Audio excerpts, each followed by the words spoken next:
Sang pewaris tunggal. 120. Rencana kompetisi. 2 hari kemudian, kakek Birawa benar-benar datang ke kota B dan Golden City, dikawal oleh Iron dan ribuan orang yang kuat-kuat, lengkap dengan 10 orang komandannya.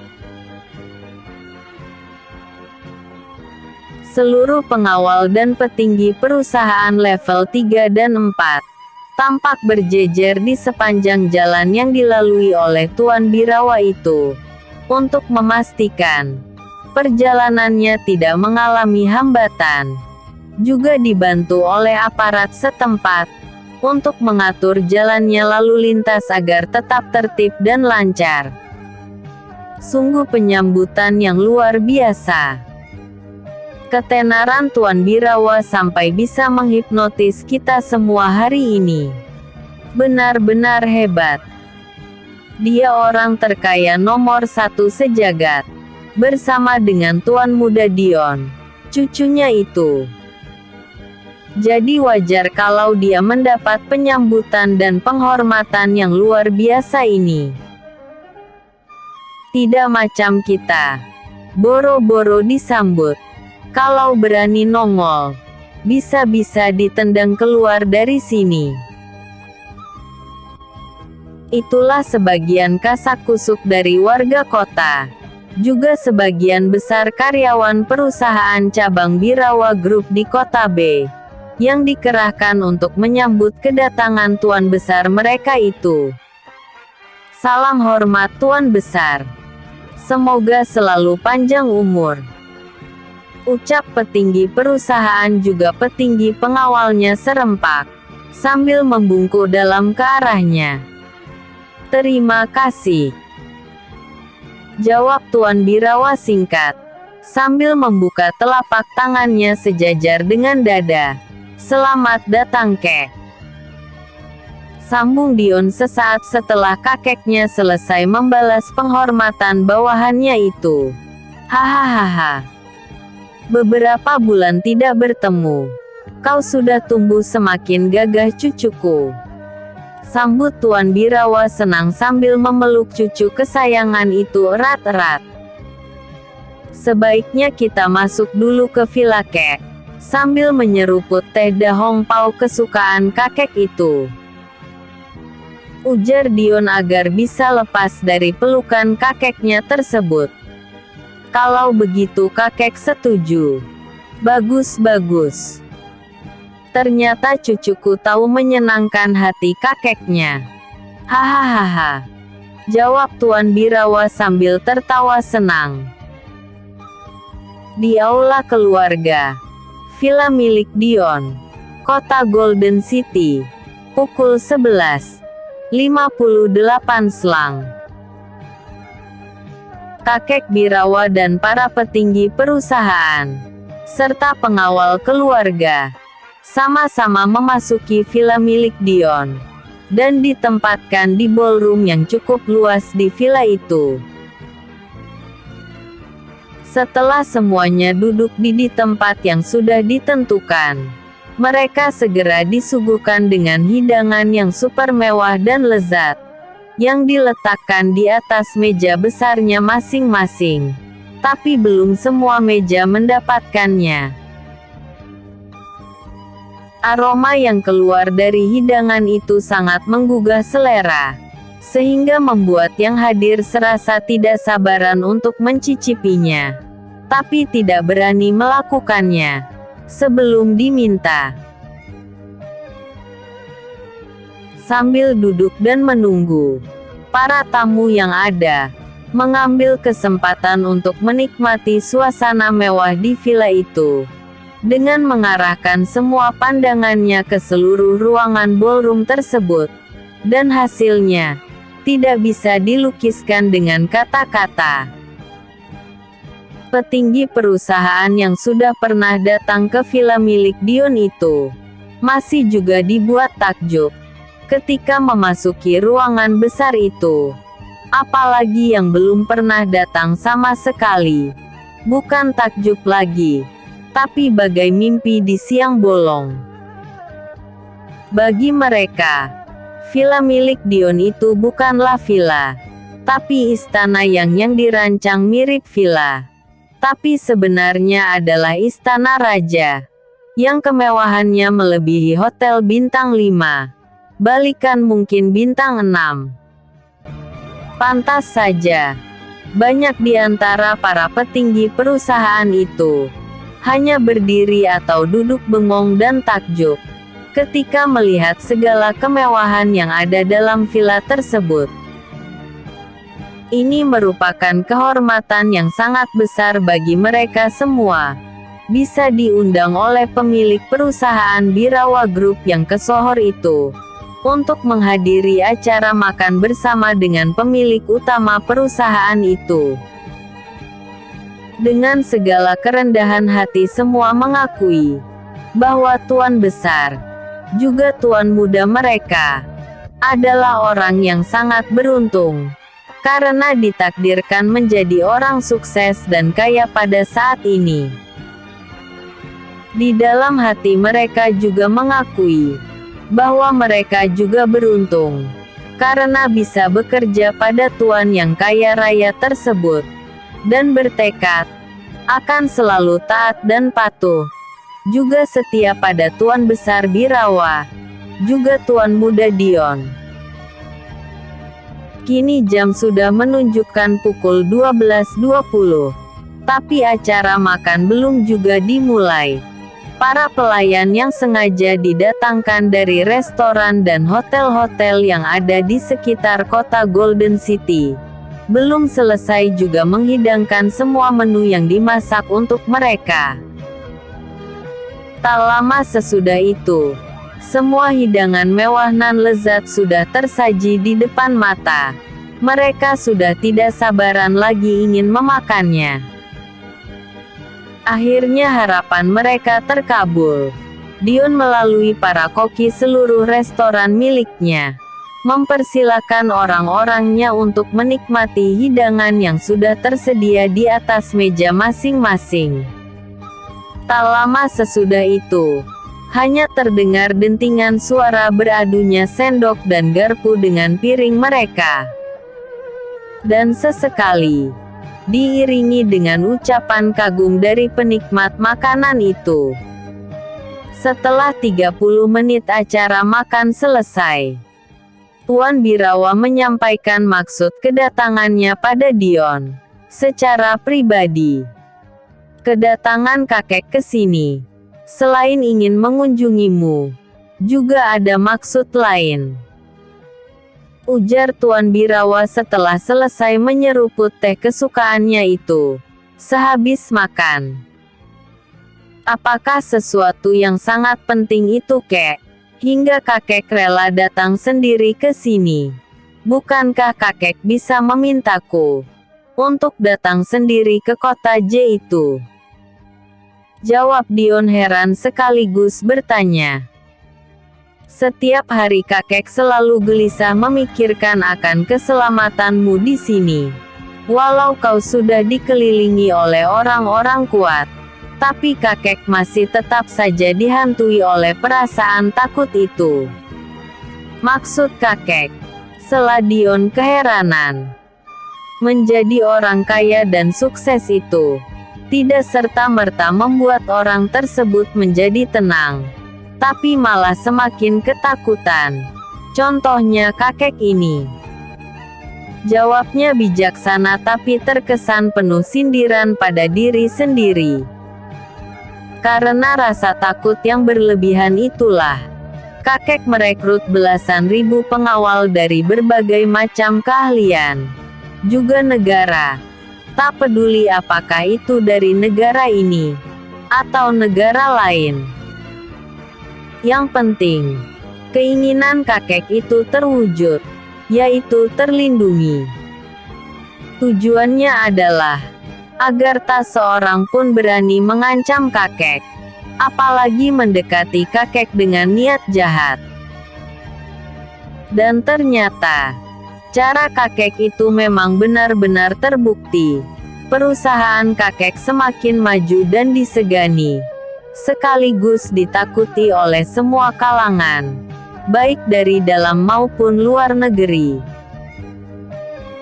Dengan keberhasilan kakek itu, lama-kelamaan, banyak pengusaha besar yang mengikuti jejak kakek, yaitu merekrut pengawal pilihan untuk mengamankan udahannya, walaupun mereka tidak se-ekstrim kakek.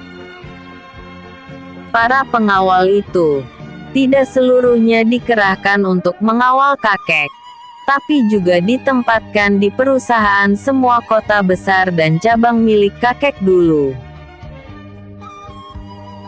Karena jumlah perusahaan cabang sudah semakin banyak, yang tersebar di beberapa kota besar dan daerah, apalagi setelah kau mengakuisisi beberapa perusahaan, juga mendirikan cabang baru, maka kakek ingin merekrut sejumlah pengawal baru, di samping untuk mengawalmu, juga untuk ditempatkan di kota ini, juga kota-kota yang lain. Itulah maksud kedatangan kakek ke tempatmu ini, Dion. Ujar kakek Birawa mengakhiri penjelasannya. Tapi Kek, bukankah sudah ada Hans, Robin, Leon, Burgon dan beberapa komandan-komandan lain yang siap sedia 24 jam secara bergantian mengawal dan mengawasi keselamatanku di sini? Sanggah Dion tidak enak hati. Jumlah sebanyak itu belum cukup buat kakek. Menurut laporan Iron, jumlah pengawal keluarga kita baru mencapai 10.150 orang saja. Kakek ingin menggenapkan menjadi 15.000 orang yang akan diseleksi melalui adu tanding di antara para pelamar pengawal itu. Bagi yang masuk ke babak terpilih, akan diuji oleh para petinggi pengawal kita. Apabila mereka dianggap layak, maka baru diperbolehkan bergabung dengan tim pengawal yang sudah ada sebelumnya. Ujar kakek Dion sangat semangat sekali. Kalau itu keputusan kakek, Dion hanya menurut saja, karena Dion yakin pertimbangan kakek itu benar dan akan bermanfaat ke depannya. Sahut Dion menyetujui saran dari kakeknya. Bagus kalau begitu. Kakek senang mendengarnya. Sambut kakek Birawa senang.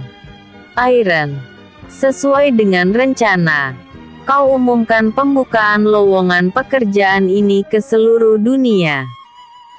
Aku ingin merekrut orang-orang terbaik di bidangnya masing-masing. Jangan kecewakan aku dan tuan muda kalian ini. Titah Tuan Birawa tegas. Siap laksanakan Tuan Besar. Respon Iron cepat. Dan kau Hans dan Robin, segera cari gedung besar yang mempunyai ruangan cukup luas untuk tempat pemilihan calon pengawal itu. Jika pemiliknya menolak, beli gedung itu, berapapun yang dia minta, asal sesuai dengan logika. Titah Tuan Birawa yang kedua. Siap Tuan Besar. Jawab Hans dan Robin serempak. Sedangkan kau Ivory, urus perizinan tempat dan acara pemilihan itu. Aku tidak mau rencanaku ini gagal. Jika mereka menghalang-halangi, minta alasan yang jelas. Apa yang mereka mau. Jika masih menindas hubungi yang lebih berwenang lagi. Tak bisa juga. Habisi. Ujar Tuan Birawa lepas kendali. Kakek. Tegur Dion mengingatkan kakeknya untuk sabar. Ya. Kakek cuma terlalu semangat. Karena kakek tidak mau rencana ini gagal. Hanya karena masalah sepele. Maka kakek berkata seperti itu tadi. Jawab kakeknya mulai melemah. Kalian semua dengarkan baik-baik. Kesempatan untuk menjadi tim pengawal keluargaku terbuka bagi siapa saja yang merasa mempunyai kemampuan tinggi dalam ilmu bela diri. Jadi silakan daftarkan siapa saja dari keluarga Kallan yang ingin bekerja pada keluargaku sebagai tim pengawal. Seleksi tahap pertama akan dilaksanakan 15 hari dari sekarang. Itu pun menunggu persyaratannya beres, termasuk gedung yang akan dipakai sebagai tempat seleksi tersebut. Apakah semuanya cukup jelas? Tanya Tuan Birawa tegas. Dimengerti Tuan Besar, jawab mereka serempak. Bagus. Aku senang mendengar jawaban kalian, sambut Tuan Birawa dengan wajah penuh senyuman. 1 jam kemudian, Tuan Besar cukup kelelahan setelah memberikan pidato yang lumayan panjang itu. Untung kondisi Tuan Besar sudah semakin prima akhir-akhir ini. Aku sangat khawatir akan terjadi apa-apa padanya tadi. Batin Govin dalam hati Govin. Apakah kondisi kakekku sudah semakin membaik? Pasca sakit lambung takutnya itu terlewati? Tanya Dion khawatir. Sampai saat ini, kondisi Tuan Besar sudah tidak perlu dikhawatirkan lagi Tuan Muda. Karena Tuan Besar rajin mengkonsumsi racikan herbal yang kubuat itu. Jawab Govin yakin sekali. Baguslah kalau begitu. Aku turut senang mendengarnya. Respon Dion senang. 121. Keributan kecil di bar. Carlos, pria asal Italia, yang menikah dengan seorang wanita asal kota B, adalah pejabat tertinggi di Bank A, anak perusahaan bankap di Asia Tenggara. Saat ini dia menjabat sebagai direktur utama bank tersebut. Jabatan itu telah diembannya selama kurang lebih 6 tahun. Banyak prestasi gemilang yang berhasil diraihnya. Salah satunya adalah meraup laba bersih sebesar 20–25 miliar dolar Amerika, atau sekitar 30 dan 45 triliun rupiah setiap tahunnya. Atas prestasinya itu, pimpinan pusat Bankap, yang berpusat di Shanghai, China, dan 2 negara lainnya, tetap mempertahankan jabatannya itu untuk 2 periode, yaitu selama 8 tahun, dan ini periode kedua dia menjabat di bank tersebut. Sementara Victor adalah pemilik showroom mobil mewah dan terbesar, serta terkenal di kota B itu. Viator lahir di Indonesia, tapi ayah dan kakeknya asli Italia. Victor menikah dengan wanita Indonesia asal kota B. Di tahun ini showroom mobil miliknya sedang dalam masa puncak keberuntungan, dengan berhasil meraup laba bersih sebesar 601,4 miliar rupiah atas penjualan berbagai merek mobil terkenal di dunia, salah satunya yang pernah dibeli oleh Dion itu.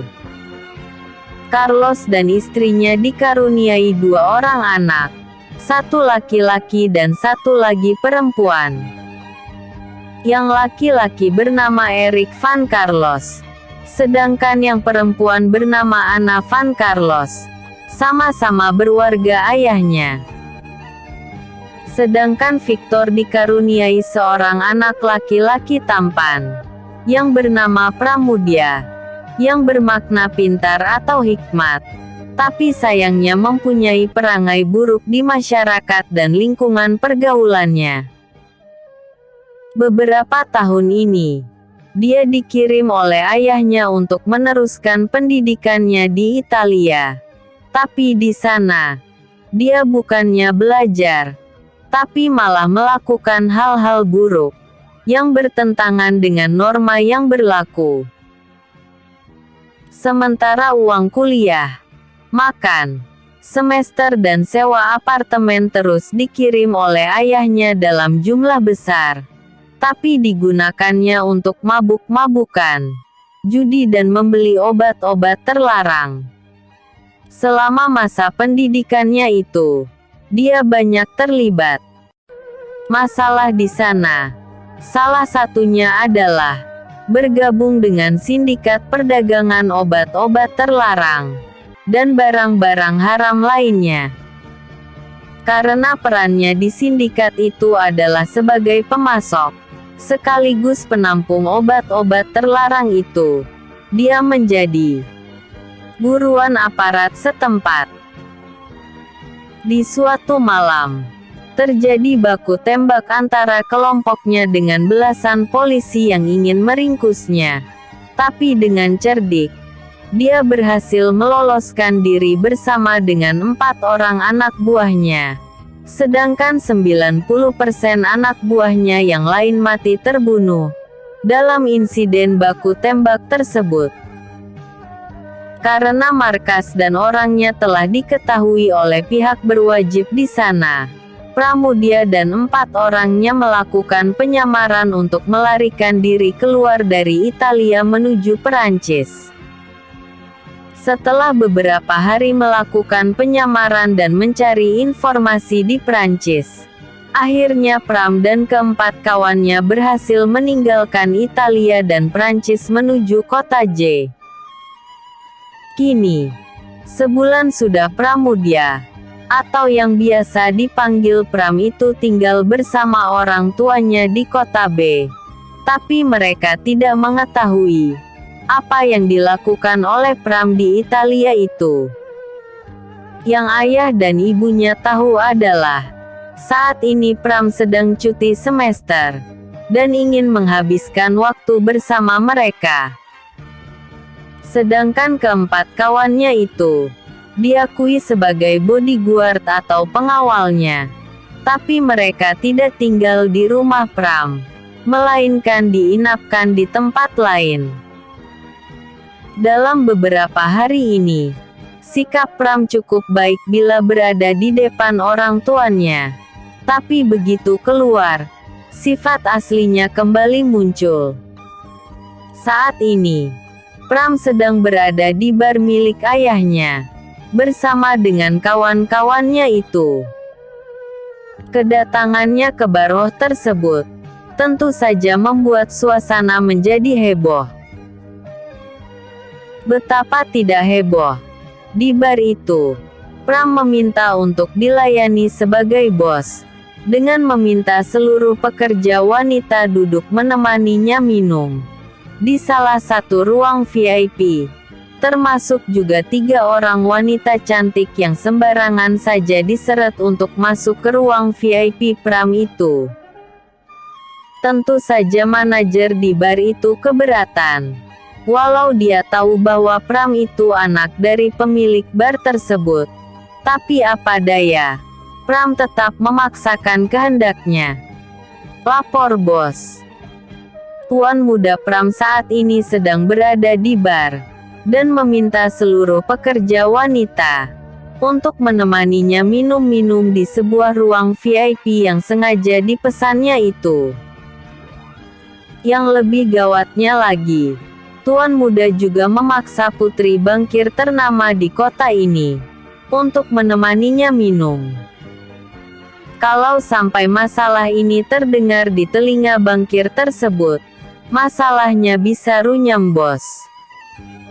Lapor manajer bar tersebut dengan wajah khawatir. Apa yang harus kami lakukan bos? Tanya manajer Rocky meminta petunjuk. Apa? Sejak kapan dia di sana? Padahal dari tadi aku tidak melihat dia keluar dari kamarnya. Lalu bagaimana kau mengatakan bahwa anakku Pram itu sekarang ada di bar tersebut? Tanya Victor keheranan. Tapi nyatanya seperti itu bos. Sudah sekitar 1 jam dia berada di bar milik bos itu. Tangkis Rocky terus terang, menunggu instruksi dari bos besarnya itu. Tapi setelah ditunggu beberapa saat melalui saluran telepon, Victor tidak kunjung memberi solusi atau mengeluarkan pendapatnya. Maka Rocky kembali bertanya, "Jadi bagaimana, bos?" "Kami jelas tidak berani mengusirnya. Hanya bos seorang yang mampu mengatasinya." "Baik. 1 jam lagi. Aku akan sampai di sana," jawab Victor kesal. "Ayo ke sini, manis. Temani aku dan kawan-kawanku ini minum," ucap Pram sambil menarik seorang wanita muda yang cukup cantik untuk duduk di sebelahnya. Dengan paksa. "Maaf ya. Saya bukan pelayan. Tapi pengunjung bar ini. Anak buahmu sembarangan saja menarikku untuk masuk ke sini bersama dengan 2 temanku yang lain," tolak wanita tersebut sambil menepis tangan Pram yang mencoba menarik tangannya itu. "Belagu kau ya?" Plak. Ark, pekik wanita muda itu terkejut. Lalu meringis menahan sakit. "Siapa yang bisa menolak keinginanku? Pram, sang maestro arak dan minuman keras lainnya malam ini." "Ha!" teriaknya murka. "Ke sini kau. Jangan sampai kesabaranku habis," bentaknya sangat marah. Dan memerintahkan 4 anak buahnya untuk menarik wanita muda itu agar mau mendekat. "Sudah aku katakan, aku bukan pelayan. Aku Anna, putri bangkir ternama kota B ini. Kau tidak bisa sembarangan menyentuhku.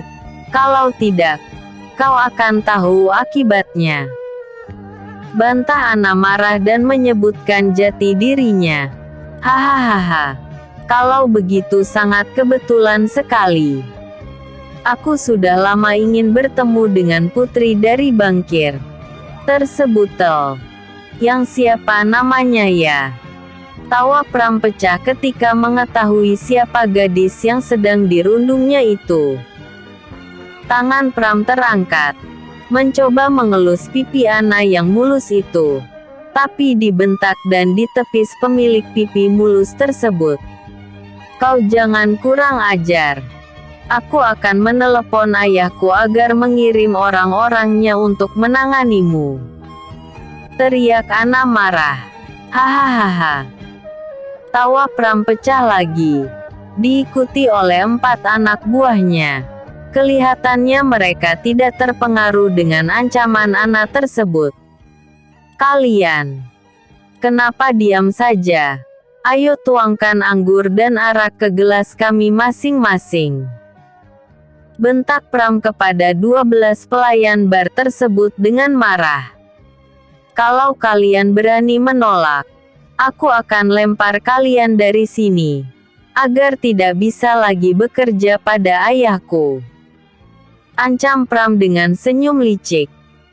"Dan kalian bertiga, cepat ke sini. Picit badanku yang sakit-sakit ini. Setelah aku puas, aku akan melepaskan kalian," ucap Pram sambil menyeringai buas. "Kau pikir kami apa hah? Kami pelanggan bar, dan bukan pelayan. Kau tidak boleh seenaknya melecehkan kami di sini," bentak Anna gusar. "Ayolah manis, layani kakak malam ini saja. Kalau kau bisa memuaskan kakak walau semenit, maka kakak akan sangat berterima kasih padamu," sanggah Pram dengan muka cuek, sambil tangannya mencoba menyentuh bagian sensitif di tubuh Anna dan 2 temannya yang lain. "Jangan kurang ajar." Plak. Teriak Anna marah. Lalu telapak tangannya melayang ke pipi Pram yang tambun itu. "Dasar jalang. Berani-beraninya kau menamparkanku," teriak Pram jengkel. Dan tangannya refleks terangkat untuk menamparkan balik wajah Anna tersebut. Tapi, tep, Tangan Pram ditangkap oleh seseorang yang berotot dan berbadan kekar, ditemani oleh 10 orang yang berbadan tegap juga di sekelilingnya. Plak, ark, bajingan. Kenapa kau mengganggu kesenanganku? Ini bar milikku. Jadi terserah apapun yang ingin aku lakukan di sini. Teriak Pram marah, tapi sedikit menciut nyalinya ketika melihat pria kekar yang baru saja menamparnya itu sedang mencekal tangannya kuat-kuat. Sejak kapan bajingan seperti kau memiliki bar di kota ini? Setahuku bar ini milik Bos Victor, bos showroom itu. Tangkis pria berotot tersebut. Hahaha. Orang yang kau panggil Bos Victor itu adalah ayahku, pemilik bar ini. Paham? Ejek Pram sambil tertawa terbahak-bahak, lalu menarik tangannya kuat-kuat agar lepas dari cengkeraman tangan berotot itu. Oh, pantas kau bersikap sewenang-wenang pada pelayan-pelayan itu, termasuk juga pada adik kesayanganku ini, ucap Erik, kakak kandung Anna, lelaki kekar yang baru saja menamparkan Pram tadi. Kalau kau sudah tahu siapa ayahku, cepat menyingkir dari sini, sebelum kalian mendapat masalah. Jawab Pram mengancam lawannya itu. Memangnya kenapa kalau kau anak Bos Victor? Apakah kau ingin mengancamku dengan nama besar ayahmu itu? Ejek Erik sambil tersenyum sinis. Kalian semua, dan termasuk kau Anna, cepat tinggalkan tempat ini. Aku ingin minum darah seseorang di ruangan ini. Cepat keluar. Perintah dan teriak Erik kuat-kuat. Tapi Kak, tidak ada tapi-tapi. Cepat keluar. 122. Benih dendam. Bergegas lusinan pelayan bar itu keluar dari ruang VIP tersebut, diikuti oleh Anna dan kedua temannya itu.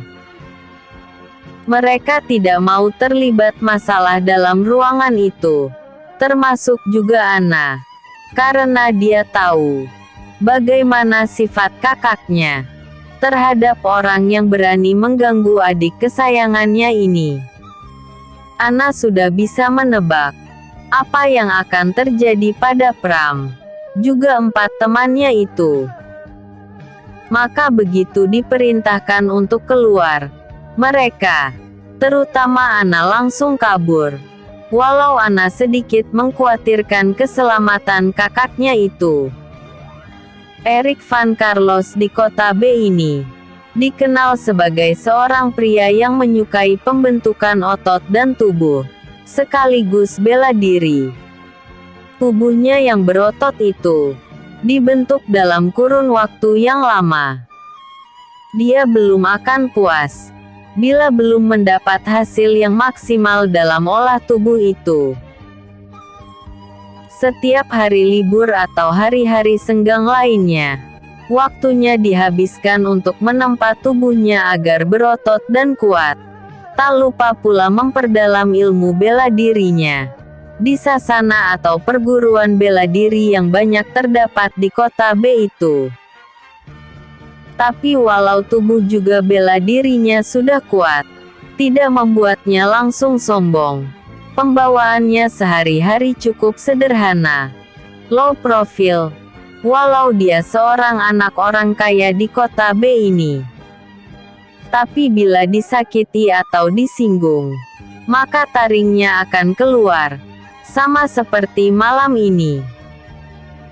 Begitu mendengar kabar bahwa adik kesayangannya mendapat gangguan dari anak pemilik bar, Erik bergegas meluncur ke bar yang dimaksud. Begitu sampai, Rocky, sebagai manajer bar tersebut, menjadi ketakutan. Ternyata, apa yang ditakutkannya itu akan segera terjadi. Dan ini bisa membuat 2 orang berpengaruh di kota B, akan saling bermusuhan. Manajer Rocky berusaha mencegah agar Eric tidak sampai menemukan tuan mudanya itu. Tapi apalah daya, Eric dengan mudahnya menyingkirkan tangan manajer tersebut dan mendorong agar menjauh dari hadapannya.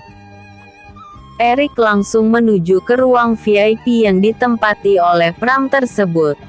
Dengan kesal dia menendang pintu tebal yang tertutup rapat itu. Begitu pintu terbuka, alangkah terkejutnya dia ketika melihat Pram tengah mengangkat tangan kanannya untuk menamparkan adik kesayangannya itu. Perbuatan yang tidak terpuji dan beradab tersebut tentu saja memicu kemarahan Eric. Ketika tangan Pram sedang terangkat ke atas, dengan mudahnya Eric menangkap tangan tersebut dan mencengkeramnya kuat-kuat di udara. Karena Eric merasa tersinggung gara-gara adiknya diganggu, dia menamparkan wajah Pram cukup kuat hingga membuat mulut Pram sedikit berdarah. Apa yang akan kau lakukan dengan orang-orangmu ini? Aku peringatkan, jika kau membuat masalah denganku, maka kau akan menerima konsekuensinya. Ancam Pram mencoba menakuti Eric. Ayahku orang berpengaruh di kota B ini. Jika kau berani menggangguku, maka aku pastikan kau akan celaka. Sambung Pram terus mengancam Eric. Aku ingin lihat seberapa besar kekuatan ayahmu yang kau banggakan itu, jawab Eric dengan wajah sinis. Karena kau sudah berani mengganggu dan melecehkan adikku, maka tangan yang kau gunakan itu harus kau serahkan padaku, ucap Eric dengan tatapan menyeramkan. Fidel, cepat tangkap bajingan ini. Dan kalian yang lain, tangkap juga orang-orangnya. Baringkan di lantai.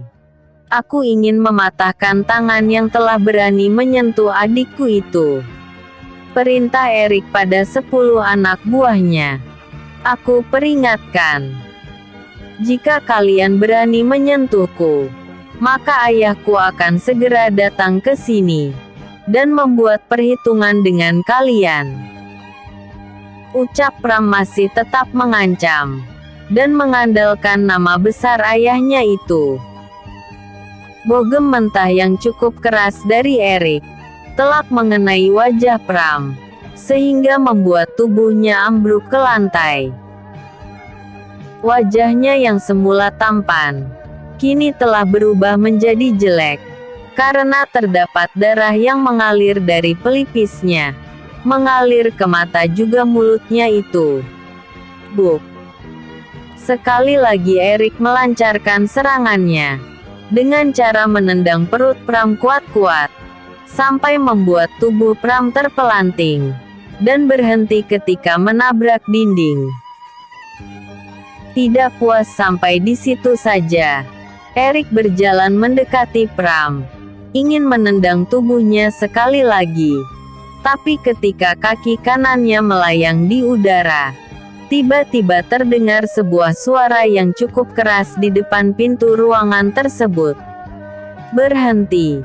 Teriak seseorang dengan keras bercampur marah. Beraninya kau membuat masalah dengan keluargaku. Sambung orang yang baru datang itu emosi. Oh, ternyata Bos Victor. Aku kira siapa? Respon Eric sambil membalikkan badannya menghadap Victor. Kau, ujar Victor terkejut. Ya, ini aku. Ada masalah, jawab Eric tenang.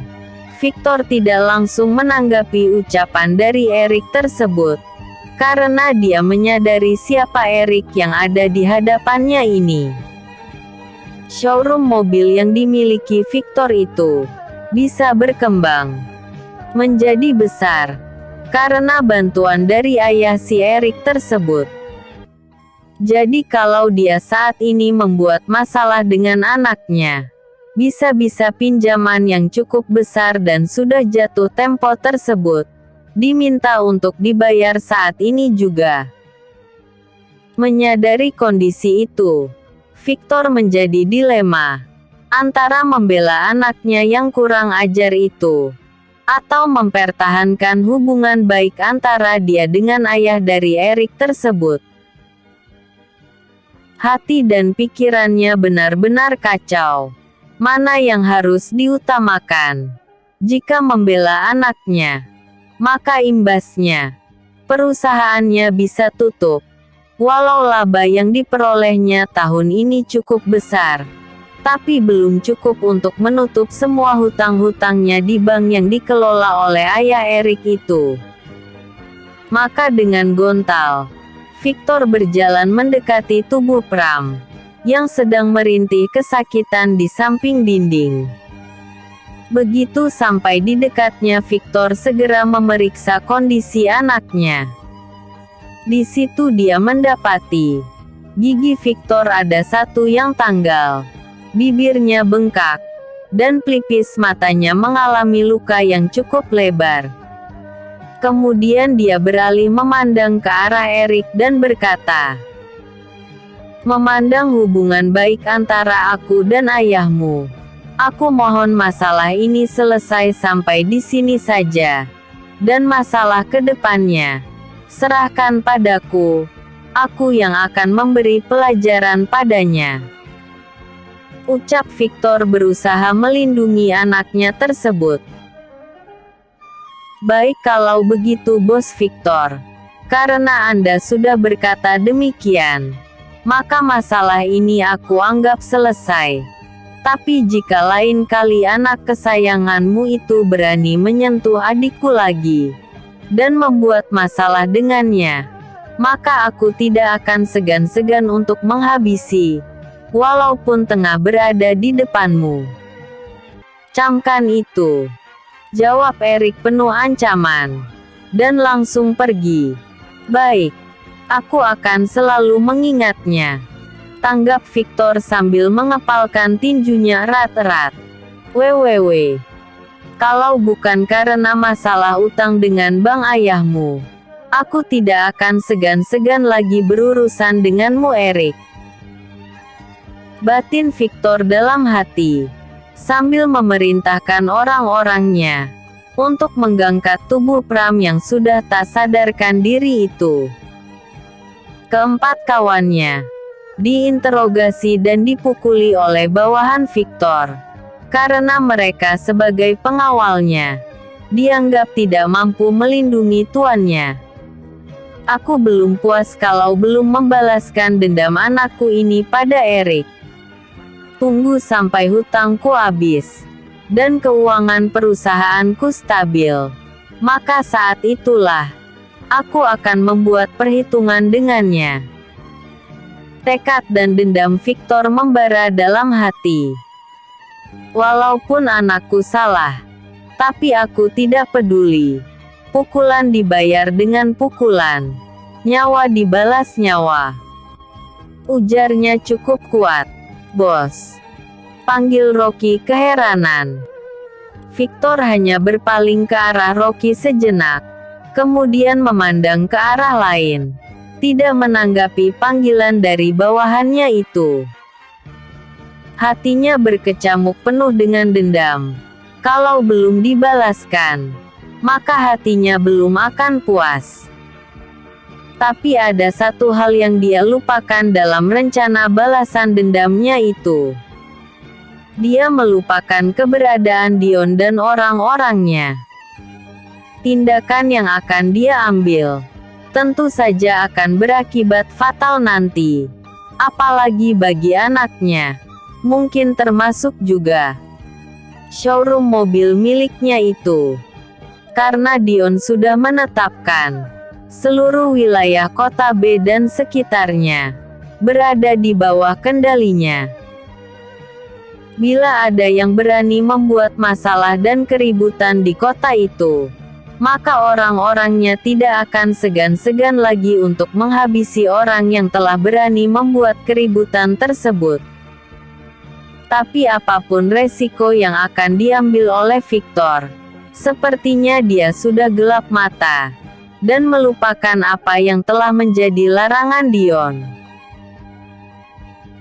Betapa tidak gelap mata begitu melihat anak kesayangannya terbaring lemah dan tidak sadarkan diri itu. Dengan wajah berdarah-darah dan gigi tanggal, dia jadi murka dan berniat akan membalas dendam pada Erik, dengan tidak memperdulikan resiko yang akan ditanggungnya nanti.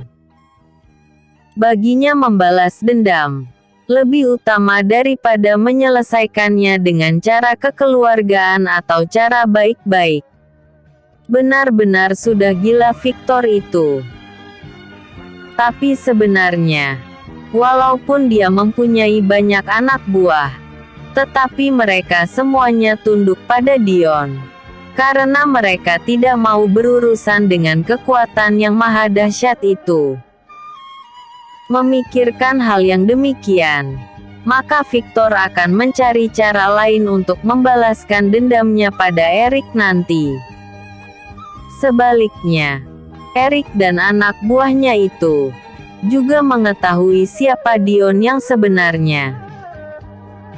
Jika berani membuat masalah, maka cukup satu orang saja mampu menghabisi mereka semua. Apapun yang terjadi, mereka tidak akan pernah berani ikut campur, karena sudah diperingatkan oleh ayahnya, Carlos. Tapi bagi Victor, dia sepertinya melupakan keberadaan Dion dan orang-orangnya. Maka dia berusaha ingin mencari pembunuh bayaran yang bisa dibayar untuk menghabisi Erik, orang yang telah melukai dan memukul anaknya tersebut. Tunggulah waktunya Erik, gumamnya lirih pada diri sendiri. Bersambung episode 123. Mulai kompetisi.